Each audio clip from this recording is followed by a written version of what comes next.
On my 21st birthday, I found myself profusely drunk at a gay underwear party in New York City. I was so out of it that I remember sort of coming to in the middle of making out with some random guy with dollar bills haphazardly shoved in my waistband, not fully knowing where I was. I looked around, and it was really quite a scene. Alcohol was flowing liberally, everyone was chugging their vodka sodas, shuffling around to music that was just loud enough so you couldn't have a conversation even if you were screaming. As I drunkenly struggled my way to the bathroom, something occurred to me. I was enjoying myself, and I felt the gayest I had ever felt, like I was winning at being a raging homosexual or something. And that felt validating, but also a little concerning. Thinking about that further, I realized this level of intoxication and general shystiness is pretty much mandatory in most gay settings. We were all pretending like this was a fun getaway moment for us, a wild night held in some random warehouse in Brooklyn. But for most of us, this was literally how we spent our free time, myself included, albeit to a lesser extent. We were all paying $20 a month for a Grindr subscription, spending at least 3 hours a day shifting hookups around on our calendars, only to spend most of our evenings either with dick appointments or at events like this. The evenings we weren't dedicating to the gay world, we were spending tirelessly at the gym, because the primary way to gain respect in these circles is to be perpetually desirable, and to have the prowess in the bedroom to back it up. The last thing you'd want to do is have more than a few evenings in a row unaccounted for, because then you'd have to be alone with your thoughts. And thinking isn't fun, but huffing nitrates in a random hotel room, now that is the American dream right there. Why do we spend our time like this? It's not like this lifestyle gives us good optics outside of the gay community. In fact, the hypersexualization of the gay community is pretty much the first thing conservatives try to use as ammo against our civil rights. I personally just really do not care about making straight people comfortable with queer identity, but I can't help but wonder why this is the way gay men seem to spend their time. So in this episode of Finding Subtext, I want to examine the role queer men have in society, and why exactly being active in the community often necessitates high-risk behavior. Let's get into this.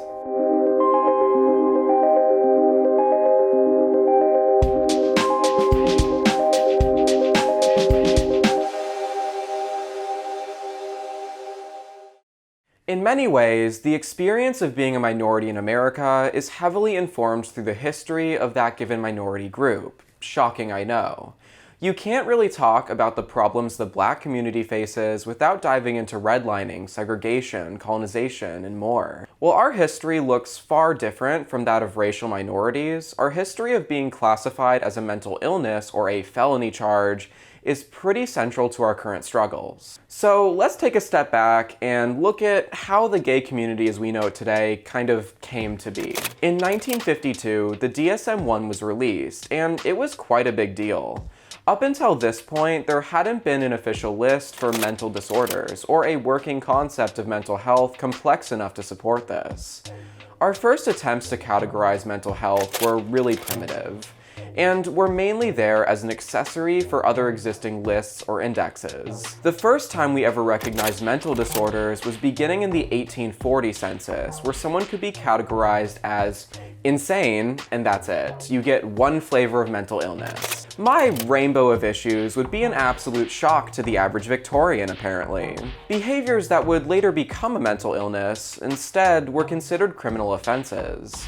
This included homosexuality, which, depending on the state, could get you sentenced to an execution, at least until 1873, when South Carolina became the last state to phase this out, with the death sentence itself being a leftover from the 1600s. In fact, throughout the 1800s, the punishment for homosexuality was lessened countrywide, though it was still considered a crime against nature, thus making it a felony. However, the laws don't really tell the full story. We have very little information about homosexuality in the United States before the 20th century, in part because it was classified so vaguely as a sexual position considered a crime against nature, which applied to not only homosexuality, but also basically anything you could possibly do other than missionary for the sake of procreation. In fact, during the Revolutionary War, we had an openly gay man working directly under George Washington in the military during a time when it was technically an instant death sentence. Policing homosexuality simply wasn't a priority for America, in part because it wasn't special or considered particularly threatening or dangerous compared to other forms of degeneracy. This really began to change as psychiatric science took center stage in the coming decades. In 1903, we had the first police raid on a gay space, which was a bathhouse in New York City.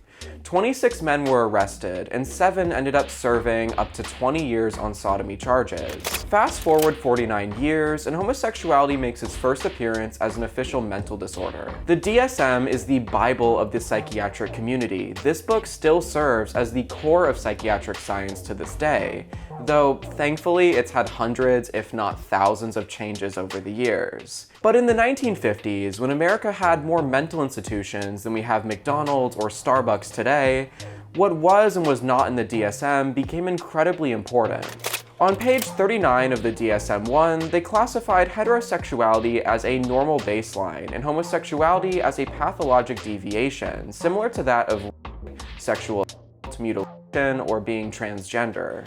This move arguably catapulted homosexuality into the spotlight. Now it was special, considered very dangerous and threatening, and still very illegal in most states. Now that it was considered a mental disorder rather than a sexual position, it was now considered a security risk for the government to have any gay employees. So about 5,000 government employees lost their jobs due to fear of blackmail, thus dubbed the Lavender Scare. By 1953, just 1 year after it was considered a mental illness, President Eisenhower issued an executive order banning gays and lesbians from working for the federal government in any capacity. There was also a long-standing belief that homophilia, as it was called, was on the same spectrum as, let's call it, going after children for the sake of this video. Combine that with Alfred Kinsey's 1948 book, which stated that 10% of men had been exclusively homosexual at some point in their lives, and people were beginning to fear this new invisible minority that had infiltrated the government without anyone knowing before the Lavender Scare. They also had newfound moral reasons to oppose homosexuality, one of which may have contributed to its place in the DSM in the first place. In the 1930s and 40s, the NCC undertook the task of producing a revised version of the American Standard Christian Bible from 1901.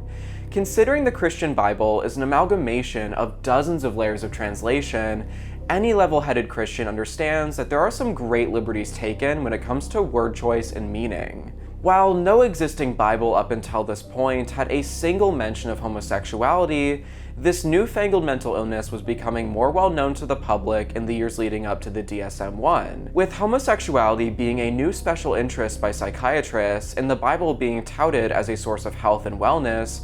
We saw some new translations come out of this era that were tainted by the lens of the translators and the psychiatric community. In some iterations of the Bible, there were ancient Greek words used meaning feminine or perverted, and these were changed to homosexual. While this translation was eventually rolled back in the 70s, it wasn't removed entirely, and so to this day, the mistranslation remains in a few parts of the Bible. Regardless of future corrections, as the DSM-1 also removed it in the 70s, the damage was done. As a result, the gay community had to continue in the shadows, operating outside of general society, finding safety in adult spaces like bars, where youth predator accusations didn't hold merit. One of my favorite examples of the underground nature of the community at this time is handkerchief codes. Originating sometime in 1970, wearing different color handkerchiefs on the left or right side of the body was a non-verbal way to communicate what one does now on a Grindr bio. This is why it drives me crazy when people ask why sexuality needs its own logos and flags. Because it didn't until we needed to use esoteric symbols to pull our oppressed minority group together. The same thing goes for bars. People wonder why we almost exclusively gather in bars, as if that wasn't the only safe space to do so for the first 100 years of our community existing. And I say safe with massive quotation marks, because police raids were getting really common at this point. As one gay bar was ambushed by police in 1969, the community had enough and started assaulting the police officers back. The Stonewall riots that ensued lasted for days, and police quickly lost control of the bar. This emboldened the community to a shocking extent, and on the 1-year anniversary of the riots, the first Pride Parade began. The Stonewall Inn is now considered a historic landmark and national monument, as the uprising brought the community from a grassroots campaign to a national debate, for better or for worse. Scientists at the National Centers for Disease Control in Atlanta today released the results of a study which shows that the lifestyle of some male homosexuals has triggered an epidemic of a rare form of cancer. Bobby Campbell of San Francisco and Billy Walker of New York both suffer from a mysterious newly discovered disease which affects mostly homosexual men, but has also been found in heterosexual men and women. In 1981, a phenomenon by the name of gay cancer reached the news cycle, and people were fascinated to say the least. The New York Times reported 41 cases and no evidence of contagion. If only that were the case. The reason it was labeled as gay cancer was because of the rare cancer gay men were succumbing to called Kaposi sarcoma. This was a type of cancer that was not only exceptionally rare, but really bad at killing people. Kaposi sarcoma takes as long as 10 years to progress, so doctors were understandably shocked when gay men started getting it as a rapid onset cancer that would kill them in a matter of months or years. 1/3 have died and none have been cured. Death didn't scare me. It was living with this for a long time. That's more frightening than death. Investigators have examined the habits of homosexuals for clues. I was in the fast lane at one time in terms of the way that I lived my life, and now I'm not. A New York Times article from the era mentions that the gay men they're seeing succumb to this cancer are in fact icky degenerates who regularly get intimate with as many as 10 partners in one night, and they even use poppers. Okay, sorry, New York Times, but how else am I gonna clean my VCR? The article ends with the conclusion that all evidence points away from contagion, especially for non-homosexuals, and that they should just try getting less STIs.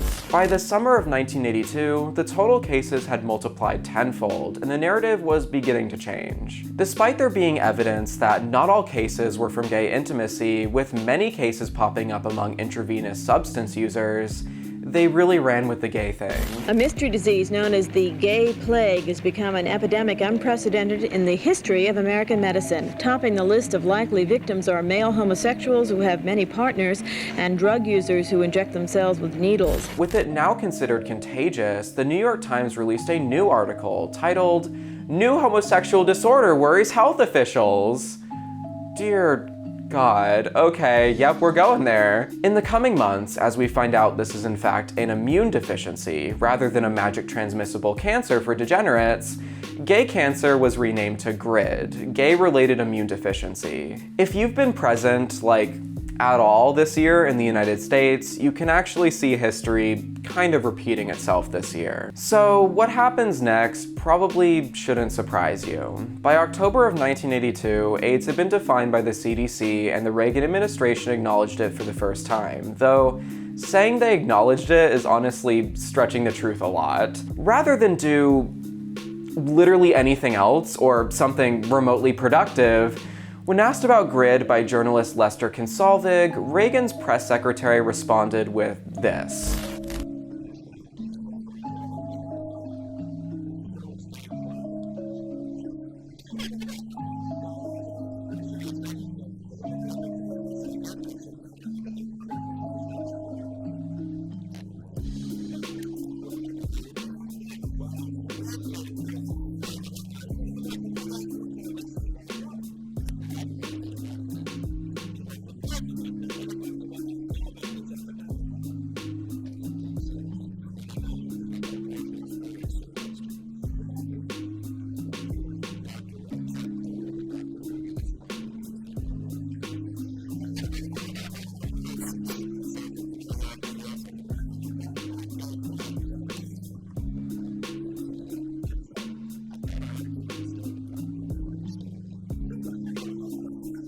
Yeah, he laughed it off and joked about how Daddy Reagan was so incredibly straight, he'd never have a reason to care about such foolish things. So we somewhat understood what was going on by the end of 1982, and our language around it had finalized to some extent, yet President Reagan didn't say a word about this disease until 1985, 3 years later.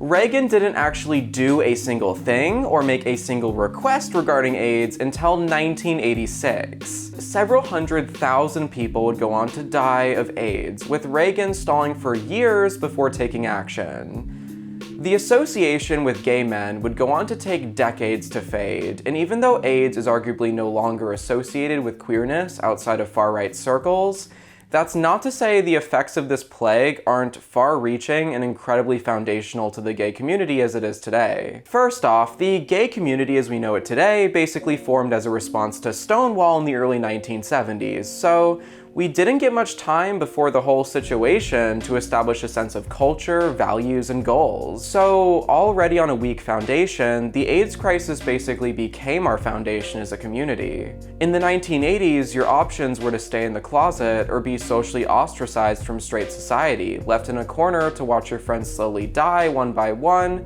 as the rest of the world stares in horror. During the height of the crisis, there were so many funerals happening that it wasn't unheard of to attend them multiple times per week. The beauty standards for gay men also rapidly shifted into what they are today, going from more fluid and feminine to a hypermasculine, steroided body. The whole concept there was that if your sexual partner looked like a Greek god, they are less likely to be dying and therefore a safer bet. We also lost our community role models and elders. To this day, there's very few gay men over the age of 55 because there's a good chance that if you were out and active in the 1980s, you ended up dead or scared back into the closet for life.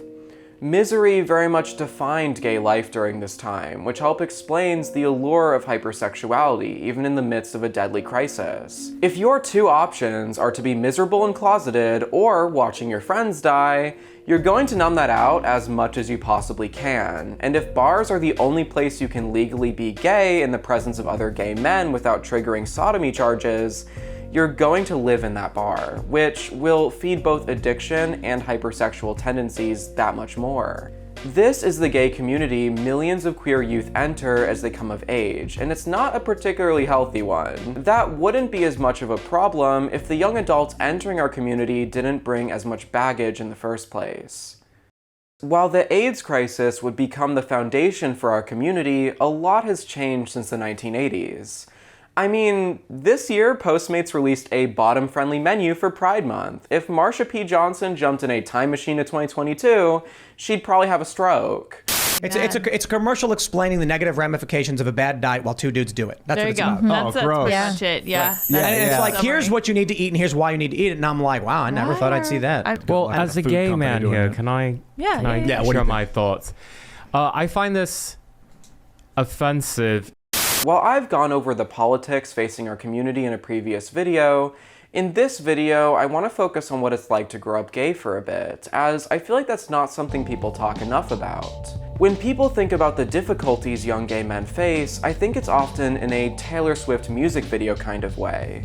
You imagine a soft-willed, effeminate 12 to 16-year-old boy in Montana with dad as a pastor at the local church and mom as a devout homeschooling housewife. Now, that will obviously be a traumatizing upbringing for a young gay man, or really any kid who's not neurotypical, straight, and cis. But while this situation is extremely common, and potentially becoming more so as Republicans revive the homosexual question, I don't think focusing on this amped up traumatic situation is necessarily telling the full story. In the world of therapy, there's a concept of little t versus big T trauma. At least, so I've heard. I'm an American, so I could never afford to walk into a therapist's office. It's my luxury aspiration. It's my dream of wealth and riches to go to a therapist. Like, let's be real. But anyway, big T trauma is like being robbed at gunpoint or facing domestic abuse. They're often life-threatening situations that can leave you with PTSD. Little T traumas aren't as severe. They're typically highly stressful and emotional situations, but they aren't life-threatening. These situations can be like going through a divorce, having financial trouble, or being stuck in challenging hardships. While on the surface it seems little t's aren't as damaging as big T's, the little t's can stack up over time. If little t's stack up unresolved for years on end, you can get CPTSD, which isn't far off from the good old-fashioned regular PTSD associated with big T's. While the big T trauma of things like conversion therapy can be all-consuming, You can collect a lot of little T's as a gay child in a normal family. One way this can happen is the inability for most gay boys to assimilate to the traditional male gender role. To illustrate my point, I'm going to lean heavily on one of my favorite books, titled The Velvet Rage: Overcoming the Pain of Growing Up Gay in a Straight Man's World. The Velvet Rage is a 2005 book written by PhD clinical psychologist Alan Downs. While this book does honestly come off as pretty dated, being released around the time gay sex was legalized in the US and a full 10 years before gay marriage, this book should be required reading for any queer person assigned male at birth, at least in my opinion. In the book, the author goes through great lengths to illustrate the initial trauma of growing up gay in a heterosexual-only environment, even if your parents aren't explicitly homophobic. The book starts with this passage, followed by a quote from one of Alan Downs' gay patients. It's a long one, but this is important. But perhaps starting at the ages of 4 to 6, your parents realized that you were different. They didn't know exactly how or why, but you were definitely not quite like the other children they had known. It may have had little or no influence on their love for you, but they may have treated you in a different manner than your siblings, or differently than your friends' parents treated them. I did the usual stuff in school, played sports and dated girls in junior high and high school. No matter what I did though, I always had a feeling that I was different. It's funny, whenever one of my buddies would steal his father's Playboy, we'd take it out to the field behind the 7-Eleven to look at the pictures and smoke cigarettes. I remember being more interested in how my buddies were reacting to the pictures of naked women than the actual pictures. And I also remember fantasizing about what kind of man gets to have women like these. All my buddies wanted to do is talk about the big tits of the women, so I'd go along with it just for show. That small feeling of differentness, it can fester and extend into places you never imagined they would. I think a lot of people, often in a misguided attempt to normalize queerness, will reduce being gay down to who you sleep with. They'll say things like, "I'm not homophobic, why would I care what kind of sex you're having, as long as I'm not involved, am I right?" But your sexuality isn't just a gender preference for your evening hookups. It's your first childhood crush. It's who you want to bring to prom. It's 12 years of elementary, middle, and high school where the entire goal is to fit in. When people conflate sexuality with having sex, they see a classroom with a rainbow flag and proceed to ask questions like, why should my 5th grader know how gay sex works? Yet they let dad bring their 6-year-old to Hooters and discuss their kindergarten crushes. Imagine how difficult it is to be a kid, and while all the other boys on the playground are talking about girls, you're sitting there wondering if something is deeply wrong with you. As a child, your biggest fear is that you're unworthy of love and approval, and you'll do anything to get those two things. Yes, kids often lie and compensate to fit in, but not about things that are brought up on a near daily basis for decades on end. So you'll overcompensate and maybe hang out with girls more often in an attempt to maintain secure relationships. Stereotypes often exist for a reason, and oftentimes gay boys will distance themselves from masculine roles in an attempt to avoid uncomfortable interactions. Parents, especially mothers, will notice a shift in their child and will sign them up for after-school sports, or maybe they'll have them spend more time with their father as a way to make up for a perceived deficiency in masculinity. That's how my mother went about it, though when I failed out of soccer at the age of 7, I ended up doing music lessons instead, a more soft and creative extracurricular, which definitely resulted in my parents spiraling way further into insecurity about their son, who they were concerned wouldn't fit in with the other kids because something was different. Children are intuitive, and they'll pick up on this insecurity from their parents and enter a more intense cycle of shame and overcompensation. The child will try to get validation through other routes, like excelling in school or being the best at whatever they do. The Velvet Rage uses this as an explanation as to why gay men typically have really flashy careers. We are the highest educated and the most paid demographic in the United States, after all. However, for neurodivergent kids who may struggle to excel in traditionally respected ways, it can spiral even further into a cycle of feeling like you're always a disappointment. Though, even if you do excel in something that excites your parents and you get your childhood validation, It'll ultimately feel empty, as you'll continue to run into situations where you have to fake it, never receiving love and acceptance while being genuine. But that's the only intuitive path forward, and so this shame cycle continues and serves as an unstable fuel source for increasingly flashy aspirations. Even outside the world of parents and school, there aren't many places for a gay child to turn and receive validation on the basis of their identity. There's still very minimal representation in children's media, and so they turn to the internet. I don't know about you, but I think it's a lot better for a child to learn about gay people from a teacher rather than it is to learn from an unregulated Google search, because that's exactly what happens when you withhold entire concepts from a child. Think about it. Children don't need to drink to know what alcohol is. In fact, a lot of parents will have their 9-year-old bring them a beer after a long day of work. Yet, when it comes to queerness, that's suddenly not okay to even know about what it is until you're 18. And kids not knowing these major concepts, that can be a lot more damaging than introducing them to concepts before they're ready to necessarily understand them. The trauma of growing up different while understanding that you may be gay is often so much less severe than the absolute terror of being different and not knowing why. I remember with agonizing clarity every time heterosexuality was projected onto me as a young child. One of my earliest memories was being asked if I wanted to marry a female friend of mine at the age of 4. I did not understand what marriage was, and I asked why it was always some combination of one man and one woman. Everyone in the room responded with a awkward shuffling, and I remember feeling really guilty for asking that question. What followed was years of me making sure to never bring it up again or ask any questions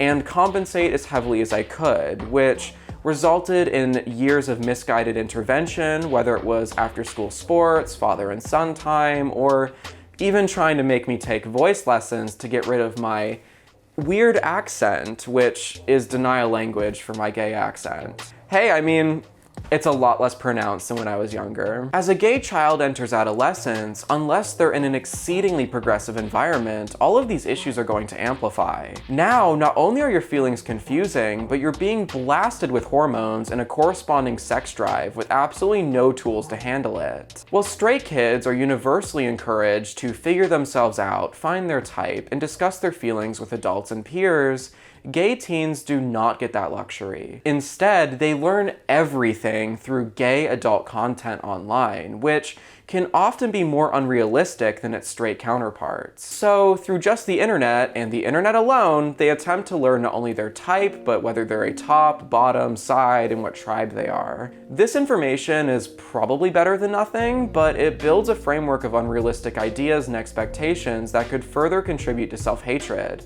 especially in the context of sexual performance. Even if you go to a school that encourages students to come out of the closet, there's maybe a small handful of other gay men in your entire grade. Longing for the new experiences that your peers seem so enthralled by, many gay teens turn to hookup apps like Grindr. While there's no credible link between homosexuality and the act of preying on children, there's bad people in every minority group. Closeted teenagers, after feeling confusion for most of their lives, will accept the advances of older, more experienced men because it seems like they have all the answers. Given no other answers, accepting these advances can often feel like putting the puzzle pieces together, even though you're doing so through extremely unhealthy and risky means. The risky behavior often doesn't stop at intimacy with adults. With Grindr being a common place to source illicit substances, some kids will even get hooked on T or will use G with their partners. Yes, I'm using Grindr slang to get around YouTube restrictions here. If you don't know what I mean, then Google it. Most gay men I've asked have been sexualized online from a young age, myself included. I think I first started using Omegle at 15 and Grindr at 16. Thankfully, in more progressive environments, teens are less likely to go out of their age range, but should progress not continue, we could see things get a lot worse in the coming years. Is it just me, or does Pride Month always come around when my body dysmorphia is hitting its peak? Like, you're really lucky that I'm willing to wear a short sleeve shirt right now, yet in this part of the video, I was originally planning on wearing a harness. And yes, Karen, I own a harness. One of my favorite parts about being gay is you just have all of these like special costumes to go do gay stuff in, and straight people have no idea just how much degeneracy is packed into our wardrobes. And conservatives say we don't have real culture. Look, it's no secret our community is known for being intense, extra, in a way that screams in the loudest font and the boldest colors. The Velvet Rage puts it like this. By the time the gay boy becomes a man, he's well practiced in the art of achieving validation for his actions that may be praiseworthy, but are inauthentic to him. He is, so to speak, a validation junkie. He moves from friend to friend, lover to lover, job to job, city to city, seeking the nectar he craves. Make no mistake about it, he is driven in his quest.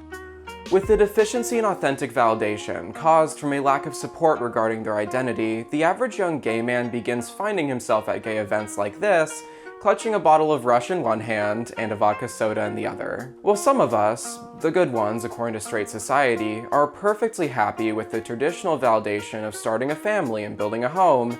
The rest of us who can't collect all of those badges fail out into whatever this is. The race to be America's next top model while achieving validation through sex, partying, and career conquests. No matter what outlet we choose for our shame cycle, never being good enough is almost unanimously felt, even for those of us you least expect to hate themselves.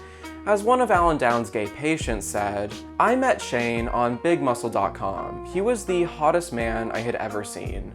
It surprised me that sex with Shane was never really that good. Once I got over the fascination with his body, it was like he was always on stage and could never really let himself go and enjoy it. In my experience, the least confident people who've entered my bedroom are the ones who have the most going for them on paper. I've seen guys physically injure themselves during sex because they don't want to come off as inexperienced or unskilled in bed. So they force things where they shouldn't have, and those people were always the most conventionally attractive. When you harbor that level of insecurity, a cycle begins to emerge, which I like to call the gay lifestyle. The gay lifestyle is not the mere experience of being gay, but rather being active in the community. The gay lifestyle is basically going to the gay bars on a very regular basis where you blow money you don't have and blow as many men as possible in the process. Now, attending gay functions, or even serving at Pride, there's absolutely nothing wrong with that. This is just part of our culture. Any blanket condemnation of Pride or gay spaces, that's just conservatives haunted with the ghost of Reagan's moral panic. There's nothing even wrong with casual hookups, as long as you're doing it in a healthy way and for the right reasons. The problem is when it becomes a process addiction. Not only are gay men more likely to succumb to process addictions, but the gay lifestyle can often serve as a pipeline in that direction. I should probably stop calling it the gay lifestyle. I just kind of realized it sounds like I've been corrupted by Steven Crowder. Okay, what is a process addiction? Well, let's walk to a nearby park for an example.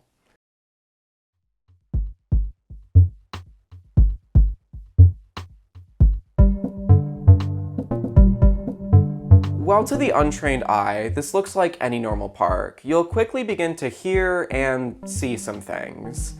This is what's called a cruising spot, a place where gay men go to hook up without getting hung up on such pesky requirements like exchanging names. Spots like this are found pretty much everywhere in the country. I live in a cheap, somewhat rural part of the country. It's not a gay center by any stretch, and there's well over 40 cruising spots within a short drive.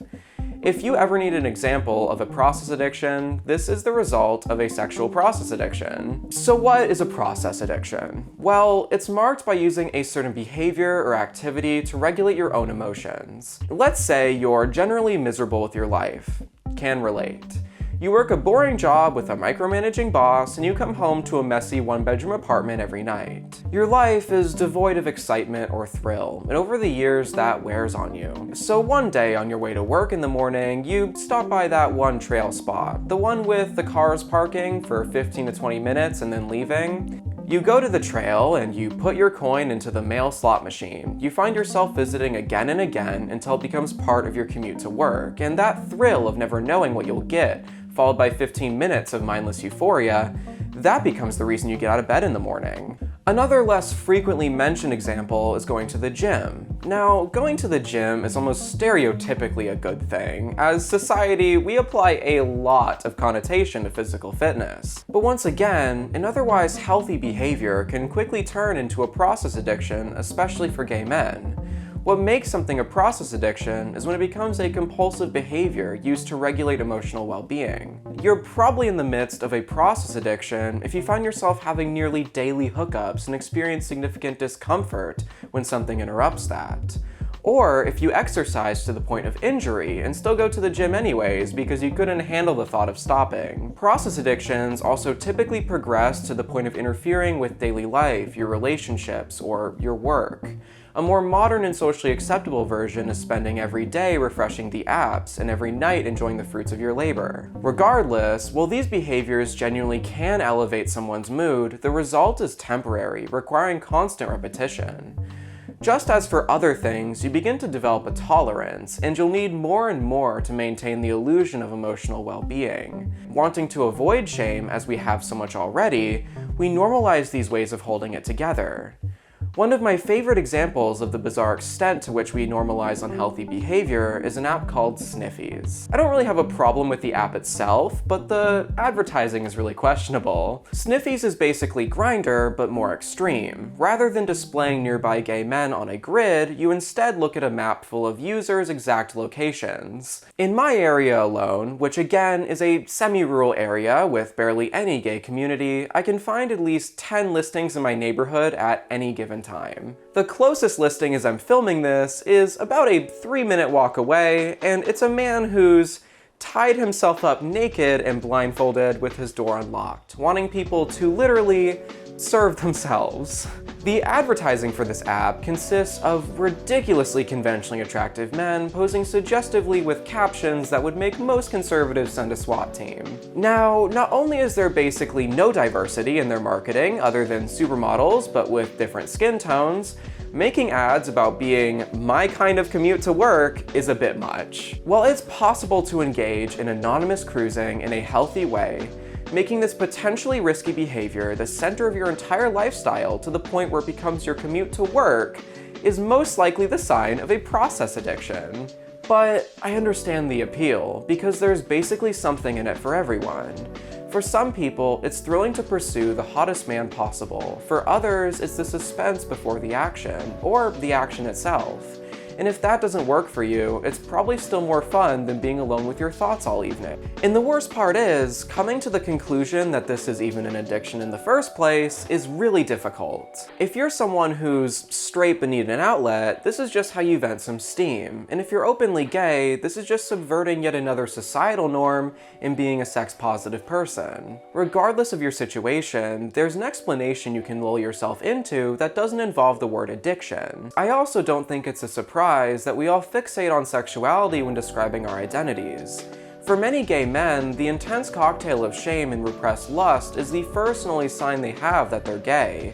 And many men can't or won't do the emotional work needed to unearth more subtle feelings, like emotional intimacy. So it's pretty self-explanatory that we as a community are so fixated on raw, unfettered sexuality.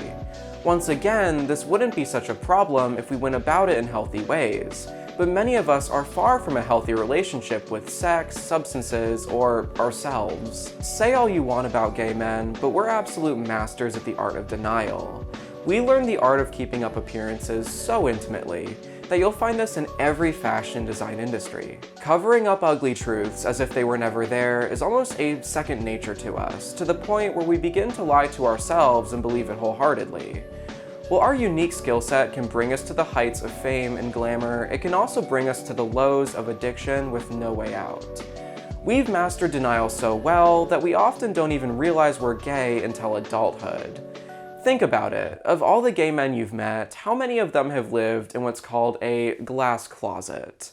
Maybe it's just me, but I've heard many stories of people coming out to their families only for them to go, "We know, sweetie." That's not very intuitive, is it? Like, how would someone's family figure out their kid's sexuality before they did themselves?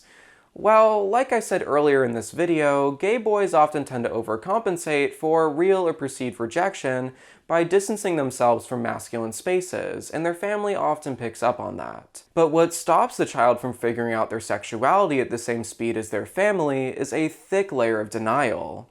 There's a lot of families out there who would be relatively accepting of their kids should they come out as gay, but the topic is still seen as uncomfortable or inappropriate. As a result, many kids in otherwise accepting households never realize that the world in fact doesn't end if they turn out to be gay. You can extend this concept out to general society as well. If you grow up in a complete absence of queer representation in media, social circles, school, and later your workplace, you're going to avoid identifying that way even if you know deep down the shoe fits. For many of us, it's the sharp pangs of lust and desire that ultimately break through the dam we've built. But that flood of pent-up hormones, it doesn't erase the denial shortcut we've been taking for years prior. So while we may eventually come to terms with our sexual preferences, we often have a harder time coming to terms with other things straight people may have an easier time with. So when it comes to the really hard revelations, such as realizing you're an addict, mentally unwell, or need help for any reason at all, many gay men never see or face these hard truths. While 5 to 10% of the general public suffers from alcoholism, at least 20% of the LGBT community does. And alcohol is honestly the least of our concerns. In gay male spaces, there's a phenomenon called partying, or tea, that's essentially slang for doing copious amounts of what I'll call math. You just gotta love YouTube, you know? Math might as well have been designed for gay men. It heightens feelings of confidence, which were sorely lacking, along with reducing shame and all inhibitions. Math also heightens senses of pleasure and intensity, and increases duration in the bedroom, making it tempting for those with sexual process addictions that are beginning to lose their effectiveness. I have both seen and heard of people doing their algebra together for several days at a time, obviously without sleeping. While math promises a lot early on, it can also be one of the most addictive things you can possibly take, and it leaves users with long-term physical and psychiatric issues. If you've spent more than a few months in the gay community, you likely know someone who's either recovering from or succumbing to frequent rounds of party and play. I know I've watched numerous gay friends grapple with it, and I grew up with family who did as well. Getting help, whether it be for your mental health, substance use, or both, can be incredibly hard. Everyone says the first step is simply admitting that you have a problem, but how does one do that when you're surrounded with other people desperately trying to turn the same problem into a glittery high-fashion lifestyle? How exactly are you supposed to do that when in the past, survival meant denying the uncomfortable truths about yourself? Even those who are dead set on finding help may not be able to, with mental health care being made a luxury in this country. Sure, you may get health insurance through your employer, but hopefully you have enough disposable income to pay the minimum $120 a month copay on getting weekly counseling. And what if you don't have health insurance? Queer children and young adults are over twice as likely to experience homelessness. And with the higher substance use rates, many queer people lack stable employment or housing, which are often required to receive care in the first place. As a result, you have what I would call an iceberg of gay behavior, with regular hookups being relatively surface level, and party and play being towards the bottom. So what's the cure? How does one bring themselves out of these toxic behaviors? Well, for those caught in a loop of partying, the solution likely can't be found through just therapy and a holistic sense of community. But for those of us who are lucky enough to have not spiraled as far, there isn't a one-size-fits-all solution, but there are approaches and spaces that are healthier than what tends to be the norm. So with all of this in mind, I'd like to come back to where I started this video, my experience of daily hookups and underwear parties, and how I moved past it. Now, for this video, I've tried very hard to make it as applicable to as many people as possible. Not just those with what's considered conventional forms of trauma and PTSD. I think it's easy to look at our community's toxic behaviors and chalk it up to everyone having a tragic backstory rather than the thousands of tiny afflictions straight society has caused them. But for me, I've just been raw dogging both. I grew up Jehovah's Witness, which can objectively qualify as a cult, though I prefer the term high control group. Basically, take an evangelical Christian upbringing, but make it a bit more extreme when it comes to the religious doctrine taught at church. I was basically told from birth that I was never good enough, made worse by the fact I was attending public school, meaning I was interacting with the worldly people outside of their religion. My first experience with sexuality, other than moments of gay confusion, was when I began experiencing sexual attraction at the age of 10. Now, my parents tried to avoid even mentioning taboo subjects around me, but from what I had gathered, being gay meant you enjoyed corrupting children. And since I was a child, I assumed that couldn't possibly be it. What followed was a few years of thinking I was interested in male fitness because I admired the male body just as a gym poster or a men's fitness magazine would. By age 12, I had been exposed to an unmonitored internet connection for a few years at this point. Also, the first student in my middle school came out as gay, so I began to understand what being gay meant, at least technically. When I did have impulses that I identified as sexual, I'd usually do something to hurt myself, like punching myself down there or occasionally drawing small amounts of blood. I believed that conversion therapy was a proven science, and if I even allowed myself to have these immoral thoughts, God would punish me by killing my entire family. When I was 10, my mother had suffered a major stroke and lost about a third of her brain, so now that my father was living with us again, I thought I was putting him at risk too with my sinful, involuntary thoughts. I still didn't realize I was gay though, because there was just no way I was that bad of a person. I kind of thought that being gay was worse than murdering, because at least murderers end up in jail, whereas gay people can continue to inflict pain and suffering on children uncontested by the government. I had some wild thoughts back then. The one and only student I knew of who came out as gay was from a broken home, and by that I mean his parents had divorced and he was raised as a disgusting atheist. My parents had separated when I was a kid, but now they were back together, and they raised me with Jehovah, which is all anyone ever needed. If I were to put my really out-of-touch thoughts into more modern, logical language, I basically thought all men were bisexual, and everyone was just fighting a silent battle against their gay thoughts, and you weren't gay or bi until you acted on it. I assumed the reason everyone was talking about their opposite-sex crushes or first relationships was because they were simply practicing how to be heterosexual, and the more practice you had with heterosexual romance, the more natural it would feel. I basically thought it was like any other skill you develop as you grow up. You work at it and learn how to master it, like handwriting or math. Not that type of math.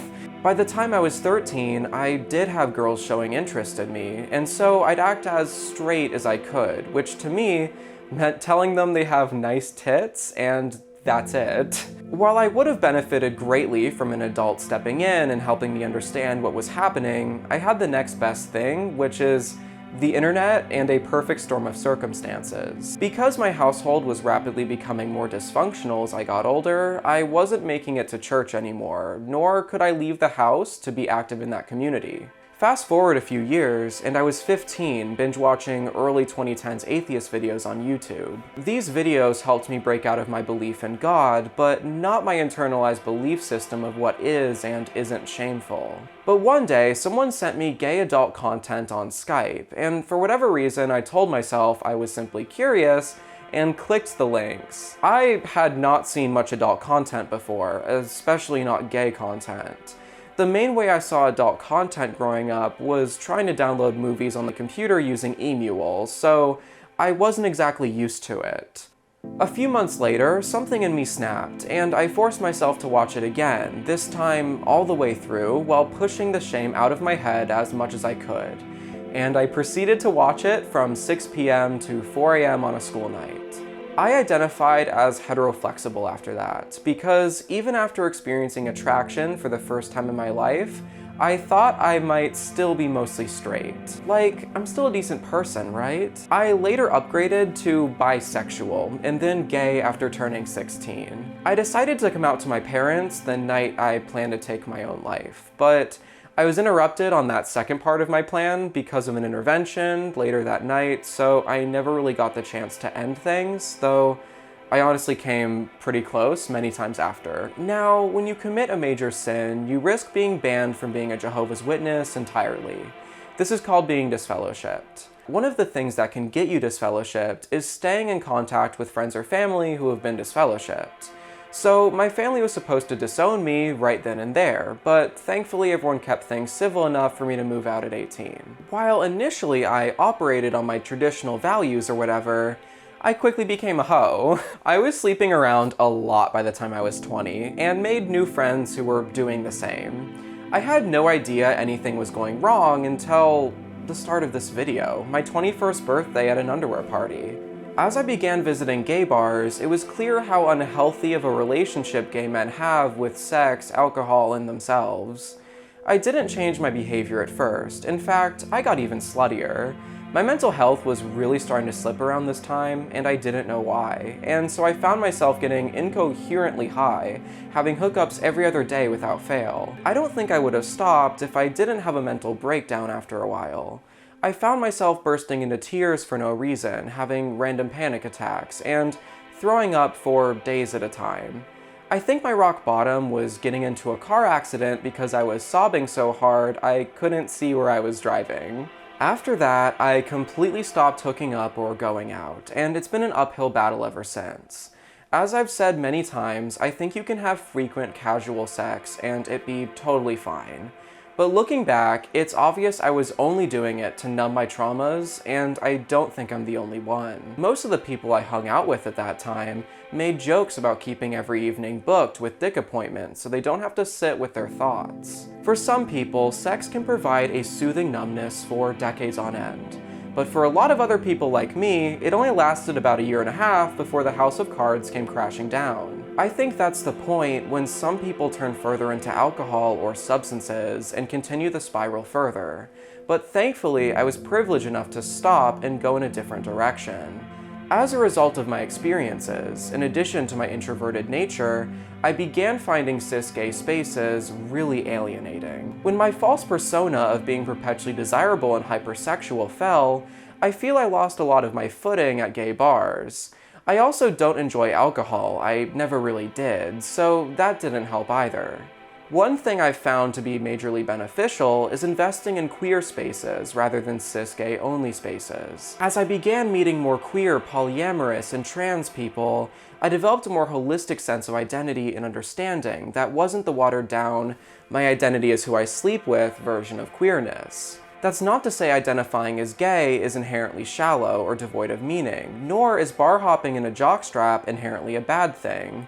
But I hadn't fully processed what it meant to be gay other than my sexual preferences, with raw sexuality being the only thing I found readily available in gay social circles. Still, a lot of people do oversimplify the meaning of the term gay, making it a very rigid box to fit in. As such, I started identifying as queer rather than gay, and my husband made similar changes. I think for people who find themselves alienated by this sort of scene, it can be really hard to find an alternative. But even on apps like Grindr, you can typically find people and social circles that aren't this way at all. And that's where I began to build a healthier sense of self. Now, this video was made to serve as a part 2 to my last video, where I talked about the legal and political issues gay men face. However, I couldn't fit everything I wanted to in this video, so I'd like to make a part 3 where I talk about the specific issue of gay men's place in traditional gender roles, along with how the concept of beauty plays a role in the gay community. But I'd first like to release this and see how it does. If you'd like to see more content like this, leave a comment telling me what you thought, and don't forget to like and subscribe. If you have the means to do so, I've opened up a Patreon to take donations in exchange for bonus content. The link is in the description. Thanks so much for watching this video, and I'll see you in the next one. Bye.